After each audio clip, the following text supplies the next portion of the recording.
এখন নাটকগুলো তো বিয়ে বাড়ি শুরু হয়ে গেল, রিয়েল লাইফে কি কম বিয়ে হচ্ছে? যদিও পাই সব শুধু মেকআপ ভিডিও, না সবাই কি করছে বিয়ে বিয়ে বিয়ে, ব্যাঙের মাথায় এত বিয়ে করছে, আমার তো একটা নিমন্ত্রণ আসলো না। দূর বাবা, ভাইকে ফোন করি দেখি ওর বিয়ে নিমন্ত্রণ এসেছে না কিনা, তাহলে তো ওর সাথে আমি চলে যেতে পারি, ভাইয়ের তো দিদিই তো হই। रहा नहीं जाता। না করলে কি হবে, ফোন করি ওকে। হ্যালো হ্যালো হ্যালো, শুনতে পাচ্ছিস? হ্যালো গুল্লু, বলি তোর কি কোনো বিয়ের নিমন্ত্রণ এসেছে রে? কি আসেনি তোর নিমন্ত্রণ? তুইও আমাকে ফোন করতিস নিমন্ত্রণ? হ্যাঁ আমার তো কেউ নেই, আমি তো বললাম তোর কেউ করেছে কিনা, তোর দিদি হয়তো চলে যাবো একটা বিয়ের জন্য, নিমন্ত্রণ খাওয়ার জন্য কবে থেকে বসে রয়েছি। বাড়িতে বললে বলবে তুই বিয়ে করে না, আমি বিয়ে করে নিলে কি আমি পারবো ওরকম ভাবে এনজয় করতে? সারাদিন তো শুধু উপোস করেই থাকতে হবে, কিছু খেতেও পারবো না, ঘুরতেও পারবো না, নাচতেও পারবো না, ভাল লাগে না।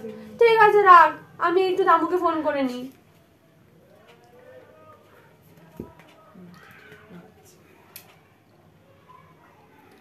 হ্যালো দামু, তুই তো এত পার্টি মেকআপ করে বেড়াস, তোর একটা বিয়ে বাড়ি নিমন্ত্রণ আসে না? তোর এত ক্লায়েন্ট গুলো কি করলো? কেউ কি বিয়ে করছে না? বল না রে ভাই, একটা বিয়ের নিমন্ত্রণ করতে সবাই মডেল চাই, মেকআপ আর্টিস্ট চাই বলে করে, আমি একটা বিয়ে চাই বলে তোকে ফোন করেছি যাতে আমি একটু যেতে পারি সেজে বুঝে। কি করে হবে?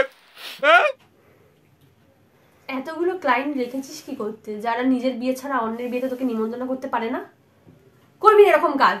রাখ ফোনটা, লাস্ট ভরসা।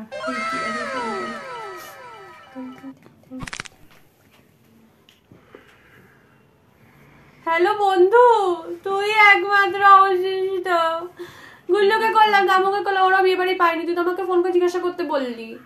শোন, এক কাজ কর, তুই একটা পুতুল কেন, আমি একটা পুতুল কিনি, তাদের দুজনের বিয়ে দিয়ে দিই, আর কিছু না করতে পারি সেজে বুঝে তো নাচতে তো পারবো, তাই করি। হ্যাঁ ঠিক আছে বলি, তাহলে তাই করছি, ঠিক আছে।